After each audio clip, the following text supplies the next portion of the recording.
The crystal glass shattered across the marble floor, champagne flooding over polished Italian shoes that cost more than my first car. The sound echoed through the room, sharp and humiliating. But I didn't move. I didn't blink. My eyes stayed locked on Richard Hawthorne, standing at the head of his massive oak dining table, face red with wine, and something much uglier. "My daughter deserves better than this," he said loudly, making sure every guest heard. "Not some nobody in a borrowed suit pretending to belong in our world." A thick, painful silence swallowed the room. Every single person turned to look at me. Society friends, business partners, distant relatives, even the hired staff frozen in place. 20 pairs of eyes waiting to see if the poor boy dating the rich man's daughter would dare speak. I calmly folded my napkin, the fabric so soft it probably cost more than my first month's rent, and placed it beside my untouched plate. "Thank you for dinner, Mr. Hawthorne," I said, rising slowly. "And thank you for finally saying what you felt all along." A soft voice broke behind me. "Ethan, please." Lily's fingers wrapped tightly around my hand, trembling. Her eyes were glassy with tears. I squeezed back gently, then let go. "It's okay," I said quietly.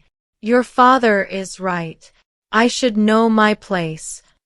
And right there, for a brief second, I saw it, the small, smug curve of a smile on Richard Hawthorne's lips. The look of a man who believed he had one. If only he knew. I walked out of that mansion with my back straight, past paintings worth millions, past servants who wouldn't meet my eyes, past the black luxury cars lined up like trophies. Lily ran after me, her dress brushing against the cold air as she reached my car, my simple, scratched old sedan that her father once mocked openly. "I'm so sorry," she sobbed, pressing her face into my chest. "I didn't know he would do that." I held her tightly. "This isn't your fault." "I'll make him apologize," she whispered. "No," I said softly, brushing her hair back. "No more apologies for him.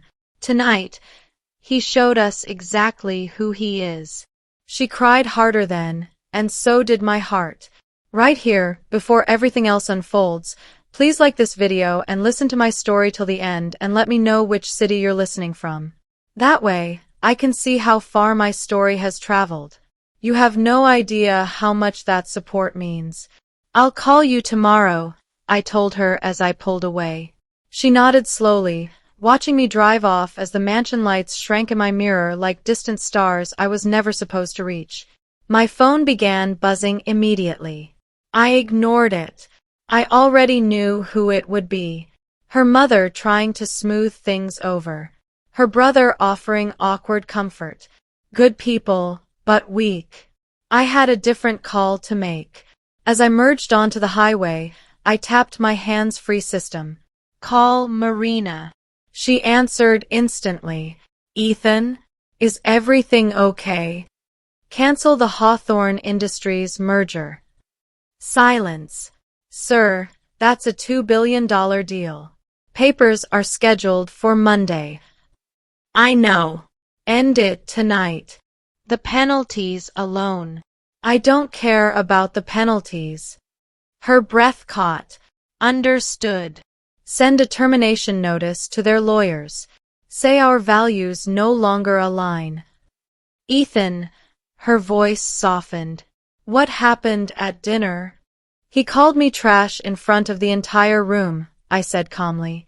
"And he meant every word." There was the sound of furious typing through the line. "I'll prepare everything. Do you want the press alerted?" "Not yet. Let him wake up to it first." "Yes, sir." I ended the call, the city lights blurring past like memories of the boy I once was, the boy who slept in shelters, ate free lunches, and studied under flickering street lamps. Richard Hawthorne thought he knew me. He knew where I came from. He had no idea where I was standing now. And tomorrow, he was about to find out. He thought he crushed me at that dinner table, but by morning, his entire empire would start shaking. By the time I reached my apartment, the city was quiet outside, but my phone was on fire with missed calls. I didn't answer a single one. I already knew who they were from. Lily's mother, her brother, and one number I ignored on purpose, Richard Hawthorne himself. I poured a glass of whiskey and stepped onto the balcony. The city stretched beneath me like a million glowing secrets. Somewhere inside one of those shining towers, a man who had just called me trash was about to learn what trash could really do. My phone rang again. This time, it wasn't family. It was Daniel Webb, Hawthorne Industries CFO. "Ethan, it's Daniel," he said carefully. "We just received a notice from your company terminating the merger agreement. There must be some mistake." "No mistake at all," I replied calmly. "But the board already approved it. Shareholders are expecting this deal. You can't just... You should have thought about that before your CEO humiliated me in front of 30 people." Silence. Then quietly, "What did Richard do?" "You should ask him," I said. "Good night, Daniel." I ended the call and watched my drink shake slightly in my hand, not from fear, but from everything I had buried for years finally being released. That night, sleep never came. By morning, my phone showed 47 missed calls. 6 from Richard himself. The powerful man who once refused to even learn my last name had now called me 6 times. I almost laughed. At breakfast, I was reviewing reports when Marina called again. The press caught the story. "Bloomberg wants an official statement. Tell them we're exploring partnerships that better match our long-term values," I said. She chuckled softly. "Vague and devastating. I love it." Then she paused. "Richard Hawthorne is downstairs, in the lobby." I nearly choked on my coffee. "He's been here for 20 minutes. Security won't let him up without your approval." "He's not handling it well." I leaned back in my chair. "Let him come up. But make him wait in the conference room." 30 minutes. She laughed quietly. "The room with the awful chairs?" "The worst ones." "Understood." When I finally entered the room, Richard Hawthorne barely looked like the same man from the night before. His hair was messy, his tie uneven. The arrogance had drained from his posture like air from a punctured tire. He stood the moment he saw me. "Ethan, thank you for seeing me." I didn't offer my hand. "You have 5 minutes." He swallowed hard. "I apologize for last night. My words were inappropriate." Inappropriate. I let out a short laugh. "You called me trash. In your home. At your table. In front of your guests and your daughter." I was drunk. "No," I cut in quietly. "You were honest." His jaw tightened. Even now, even desperate, that old judgment still lingered in his eyes. "What do you want?" he asked. "A public apology? Fine. I'll do it. But the merger must go through. You know my company needs it." I stood up slowly. "Then you should have treated me like a human being instead of dirt." "That's not personal," he snapped. "Everything becomes personal when you make it personal." I walked to the window, pointing at the city below. "You investigated me, didn't you? Foster homes, night shifts, free lunch programs." He nodded stiffly. "But you stopped there. You never asked where I was going, only where I came from." I turned back to him. "Do you know why my company succeeded? Because I remember what it feels like to be overlooked, to be laughed at, to be told I don't belong." His silence said everything. "The merger is over," I said quietly. "Not because you insulted me, but because you showed me exactly who you are, and who your company truly is. Without this deal, Hawthorne Industries won't survive 2 years." I walked toward the door. "Then maybe it shouldn't." His chair scraped loudly as he stood. What about Lily? You'll destroy her future. I paused. Lily doesn't need to inherit a future. She's strong enough to build her own. His face twisted. She'll never forgive you. Maybe. But at least she'll know I stood for something money can't buy. I walked out, and behind me, a kingdom began to crack. Marina was waiting outside with files in her arms and that quiet look she always got when something big was happening. Pinnacle Corporation wants to meet Monday. They're interested in acquisition. Good, I said. Make sure Richard hears about it today. She hesitated. Lily is in your private office. My heart dropped. She's been waiting almost an hour. I took a breath and walked toward the door that would change everything between us. What Lily said next would decide not just our future. When I opened the door to my private legacy, Lily was sitting in my chair, knees pulled to her chest. Her eyes were red, her face pale, but she looked calm in a way that frightened me more than tears ever could. She looked up slowly. Hi, she said. My chest tightened. Hi. I stepped inside and closed the door behind me. For a moment, neither of us spoke. All the words in the world felt too heavy. I saw everything, she said gently. Catherine showed me the feed from the conference room. My throat went dry. You saw your father. She nodded. I heard every word you said to him. She stood up and walked toward me. I could see the storm in her eyes, pain, shame, anger, and something stronger than all of it. I should have stopped him long ago, she said quietly. I kept telling myself he would change. I kept believing excuses. I shook my head. Lily, you don't. No, she said firmly. Let me finish. She took my hands in hers. They were cold. My whole life, I lived inside his shadow. I benefited from his power, his money, his cruelty, without ever challenging it. Last night, when he called you trash, something broke inside me. Her voice cracked, and tears spilled despite her trying to stay strong. I wasn't ashamed of you, she whispered. I was ashamed of him, and of myself, for staying silent. I pulled her into my arms. She trembled against me, quiet sobs shaking her shoulders. For a long moment, we just stood there, holding each other as the world waited outside. Finally, she lifted her head. If you'll still have me, she said softly, I want to walk away from all of it. From the company, the inheritance, the easy life. I want to build something real with you. On our own. My heart pounded. Lily, do you understand what you're giving up? She gave a shaky smile. Ethan, you just threw away a $2 billion deal because my father disrespected you. I think we'll survive without his money. A small laugh escaped me before I could stop it. It mixed with the ache in my chest. I love you, I said. I love you too, she whispered. Just then, my phone buzzed on the desk. Marina's voice came through the speaker. Sir, Richard Hawthorne has called an emergency board meeting. Our sources say the board is discussing contacting you directly over his head. I looked at Lily. Her breath caught. They're going to try to remove him, she said. Good, I replied.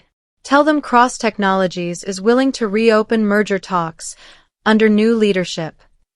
Her eyes widened. You're going to take my father's company away from him. I'm giving the board a choice, I said calmly. Adapt or collapse. She was silent for a moment, then nodded slowly. He won't go quietly, she said. I wouldn't expect him to. She let out a soft, broken laugh. My mother will cry for weeks. My brother will write another sad song about family betrayal. The house will feel like a funeral. I brushed her tears away. You don't owe anyone a future built on someone else's cruelty.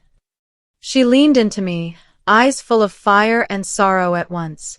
"So, when does the war start?" I smiled sadly. "It already has." That same afternoon, the news exploded. Stock prices dropped. Whispers spread across boardrooms and trading floors. By evening, the headline no one thought possible began to circulate quietly. Emergency vote at Hawthorne Industries. Richard had spent his whole life building walls to protect his throne. And now, every brick was shaking. I stood at the window with Lily beside me, watching the city glow beneath us. Somewhere in one of those towers, her father was fighting for his crown. And somewhere inside her, a daughter was grieving even as she chose her freedom. But Richard Hawthorne still had one last card to play, and he was desperate enough to use it. That night, the city felt louder than usual. Sirens, traffic, light spilling through endless windows. Somewhere in the chaos, Richard Hawthorne was losing everything he had spent his life protecting. And he knew it. Marina rushed into my office just after sunset, her calm finally cracking. "The board meeting is in full swing," she said. "Half of them want him out. The other half are terrified of what happens if they keep him." I looked at the stock feed glowing on the screen. Red numbers. Falling fast. "He's cornered," I said quietly. "When powerful men are cornered," she replied, "they don't beg, they strike." As if on cue, my phone rang. Unknown number. I answered. "Ethan," Richard's voice came through, strained and sharp. "If you think removing me will end this, you're wrong." "You no longer control anything, Richard," I said calmly. "Oh, I control enough," he snapped. "You've taken my company, my name, my power. Now I'm going to take something from you." My stomach tightened. "If you touch Lily—" "Relax," he interrupted. "She's safe. For now. But if you push this any further, I will dismantle you piece by piece. I know where your weaknesses are buried." I laughed softly. "You still think I'm that scared kid from your dining room? You think your empire is untouchable? I made kings before you learned to shave." "You made them because they let you," I replied. "I don't." Silence stretched between us. Then he said something that made the air shift. "I know about the early funding, about the shell accounts, the first investor who vanished from your public records." My grip tightened around the phone. "You wouldn't dare," I said slowly. "Oh, I dare," he replied. "Unless you reverse everything. The merger, the board vote, all of it." Before I could respond, the line went dead. For the first time since the dinner, fear crawled up my spine. Lily could instantly tell something was wrong. "What did he say?" "He's bluffing," I said, even though I wasn't fully sure. That night, I barely slept. Memories I hadn't touched in years surfaced. Desperate loans, silent partners, risks taken when survival was the only option. Nothing illegal, but nothing clean enough to survive a public smear either. By morning, the war turned ugly. Articles began appearing online. Whispers of questionable origins, shadow investors, hidden backers. No proof yet, just poison dropped gently into the public mind. Marina slammed her tablet onto my desk. "He's leaking half-truths. Enough to scare shareholders." I closed my eyes slowly. "He's trying to burn the house down because he's being thrown out of it." Then another message came in. From Lily's mother. "He's not at the board meeting anymore. He left in a rage. No one knows where he went." My chest tightened.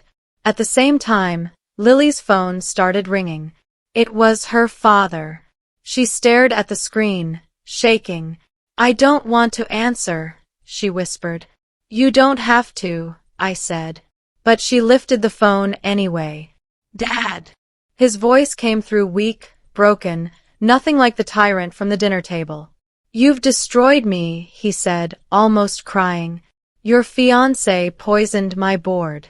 They're voting me out. You did this to yourself, Lily said, her voice trembling but firm. I did everything for you, he pleaded. For your future. You used me as an excuse for cruelty, she replied. There's a difference. I'm still your father, he said softly. And I'm still your daughter, she answered, tears falling freely now. That's exactly why this hurts. He went quiet. Then, in a low voice filled with venom, he said, If I fall, I won't fall alone. The call ended. Minutes later, Marina burst back in. He just dumped 5% of his personal shares.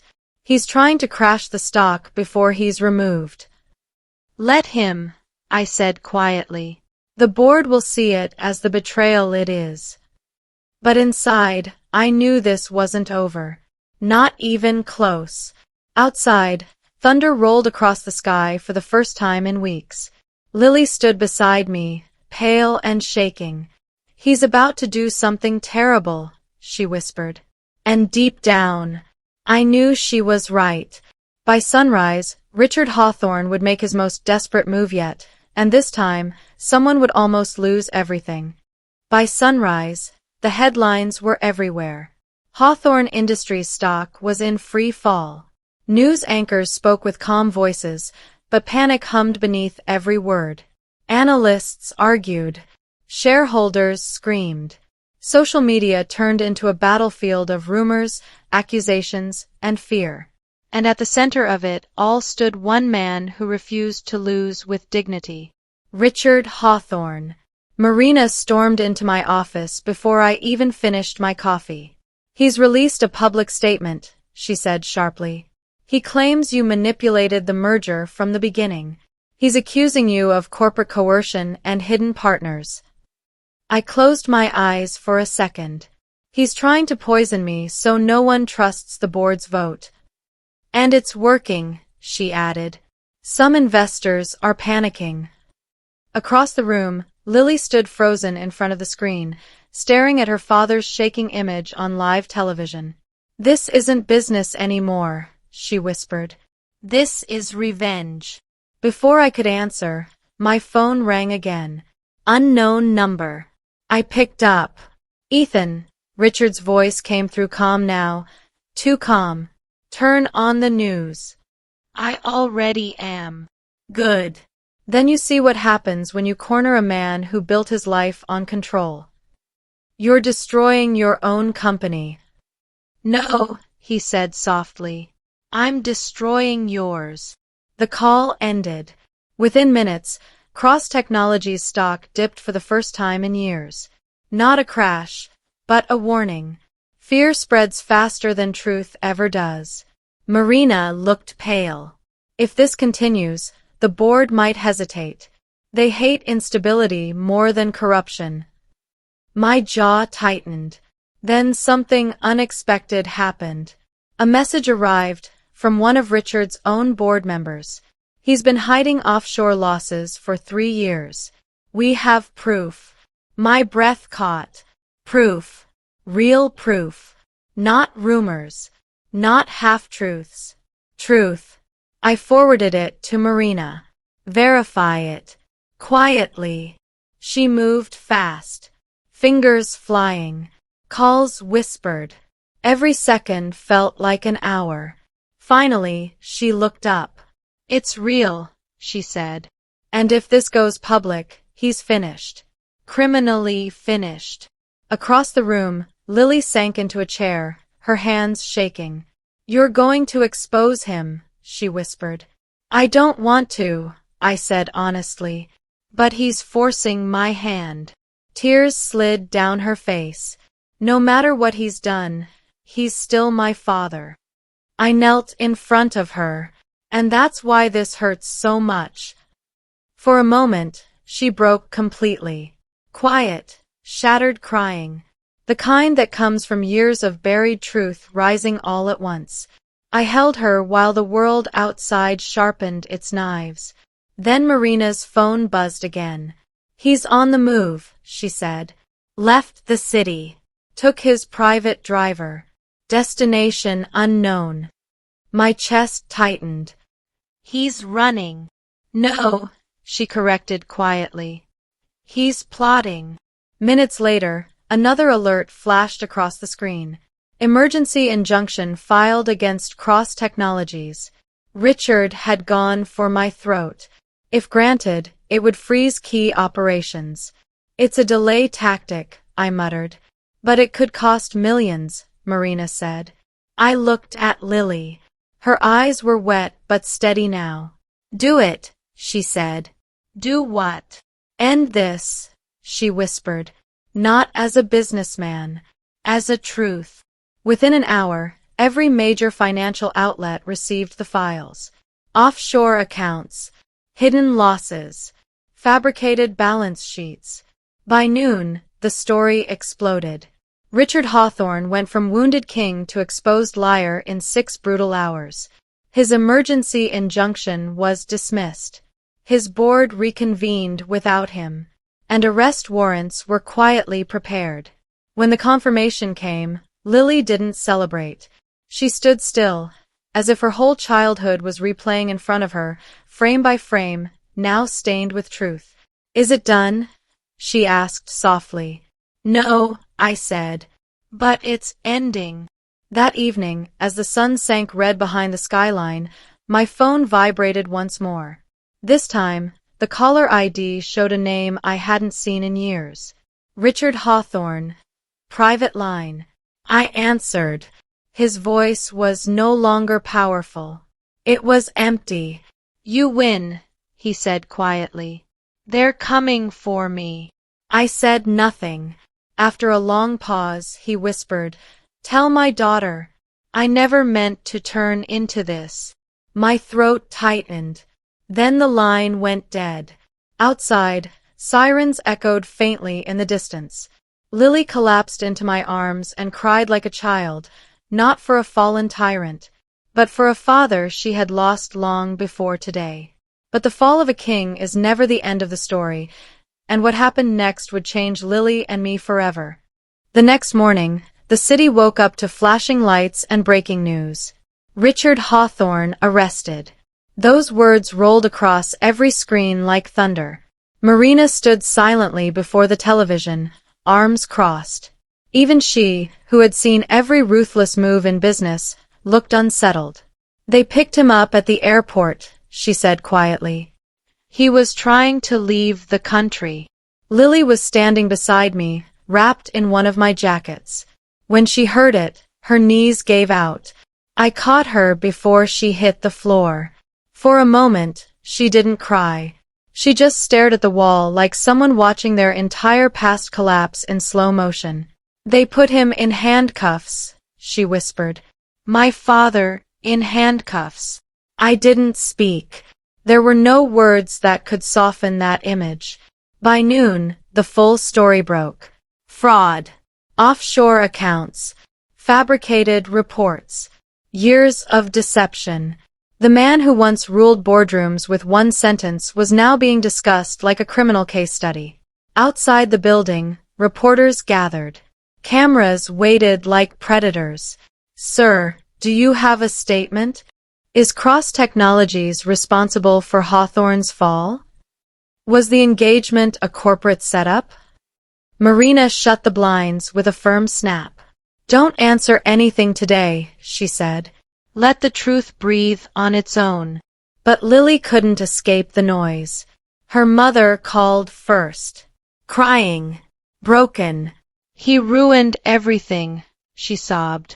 Our name, our life. Then her brother called. Angry. Confused. Hurt. He says Dad's innocent. That this is all a setup. Lily listened quietly. Then she said something that made my chest ache. I wish he were innocent. And the line went silent. That afternoon, the Hawthorne board voted unanimously. Richard Hawthorne was permanently removed as CEO. No farewell. No golden exit. Just a clean erasure of a once feared name. And yet, For Lily, it felt like losing a parent twice. That night, she finally broke. She sat on the edge of the bed, staring at her hands, her shoulders trembling. "I spent my whole life trying to earn his approval," she said softly. "Every grade, every award, every decision. I thought if I became perfect, he would become kind." Tears spilled freely now. But he never did. He only became better at pretending. I sat beside her and took her shaking hands. "You didn't lose a father today," I said gently. "You lost an illusion, and that hurts even more." She pressed her forehead against my chest and cried, deep, aching sobs that carried a lifetime of silence inside them. I held her as tightly as I could, wishing I could take even a piece of that pain away. Later that night, Marina called one last time. "The legal fallout will take years," she said. "But it's over for him. There's no recovery from this." I looked at Lily sleeping beside me, her face finally calm after the storm. "Good," I said softly. "Then maybe she can finally breathe." Morning came quietly. No shouting headlines. No ringing phones. Just light slipping through the curtains. For the first time since that disastrous dinner, there was no war to fight. Only the quiet weight of everything that had been lost, and everything that still had to be built. Lily woke slowly and looked at me. "So what happens now?" she asked. I kissed her forehead. "Now," I said, "we decide who we become without fear standing over us." She gave a small, tired smile. And for the first time, it was real. But the world wasn't done watching us yet, and the final choice Lily made would seal her future forever. The days after Richard Hawthorne's arrest felt unreal. No shouting matches. No emergency meetings. No flashing alerts every second. Just the quiet aftermath of a life that had burned itself down. The board finalized everything within the week. Hawthorne Industries was officially restructured. New leadership. New oversight. New rules. No trace of the empire Richard once ruled with fear. Cross Technologies finalized the merger 3 days later. Clean. Transparent. Public. And just like that, the war was over. But for Lily, the war lived on in the smallest moments. She flinched at sirens. She hesitated before answering unknown calls. She stared at her phone some nights, scrolling through old pictures she couldn't bring herself to delete. One evening, she finally said it out loud. "I miss him, even after everything." Her voice broke on the last word. I pulled her into my arms. "You're allowed to miss the father you hoped he was." She nodded, crying quietly into my shirt. The kind of crying that doesn't make noise, but soaks straight through the heart. A week later, she made the choice that truly set her free. She declined every trust fund, every financial cushion, every family safety net. Instead, she accepted the role of head of strategic development at Cross Technologies. Not as the daughter of a disgraced CEO, but as herself. On her first day, she walked into the office alone. No security, no entourage, just her notebook held tight in her hands. And when the staff stood to greet her, not out of fear or obligation, but out of respect, she cried in the elevator afterward. Soft, shaky laughter through tears. "I finally feel like I earned something," she said. That night, we sat on the balcony watching the city breathe below us.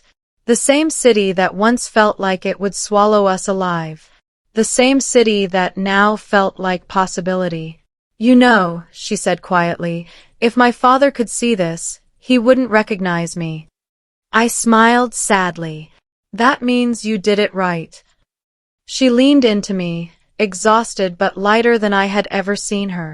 "And right here, at this moment where pain turns into strength, tell me in the comments. And if you've dealt with something similar, share your story. You're not alone." Subscribe for more stories about standing your ground and reclaiming your life. because healing always grows when it's shared. Months passed. The scandal faded. The headlines moved on. But something quietly powerful remained. Richard Hawthorne disappeared into courtrooms and sentencing dates. His name, once spoken with fear, now surfaced only in case studies labeled what not to become. And the boy he once called trash? He stood in boardrooms teaching leaders how to build without breaking souls. One evening, as Lily and I walked through the city hand in hand, she stopped suddenly. "Do you ever think about that dinner?" she asked. "All the time," I answered. She smiled softly. If he hadn't said those words, none of this would exist. She was right. Sometimes the cruelty that tries to destroy you ends up revealing the path you were always meant to walk. We reached the edge of the bridge and watched the lights ripple across the water. "I don't regret choosing you over him," she said after a long silence, "even on the hardest days." I kissed her forehead. "And I don't regret walking away from a throne built on disrespect." We stood there quietly. Two people who lost a father. Two people who found a future. And somewhere far behind us, a fallen king finally learned the cost of calling someone worthless. Because respect is never inherited. It is earned. And those who refuse to give it always pay the price in the end. We stood on the bridge in silence, the city lights trembling on the dark water below us. The same city that once felt cold and unreachable now felt like it finally belonged to us. Lily tightened her grip on my hand. "All my life," she said softly, "I thought power meant never being weak. I thought respect meant being feared." She looked at me, her eyes full but steady. "Now I know respect is being seen, being valued, being loved." I gently brushed her hair back. "And courage is choosing truth, even when it costs you everything." Behind us, the noise of the world kept moving, traffic, voices, life going on as it always does. But inside us, something had finally grown quiet. The man who once ruled with cruelty was now just another name lost to history. The girl who lived in his shadow now walked in her own light. And the boy who was once called trash had built a kingdom not of fear, but of purpose. We didn't win by destroying him. We won by becoming free. Somewhere, far away from power and titles, a fallen king finally learned what he never understood in his palace of pride.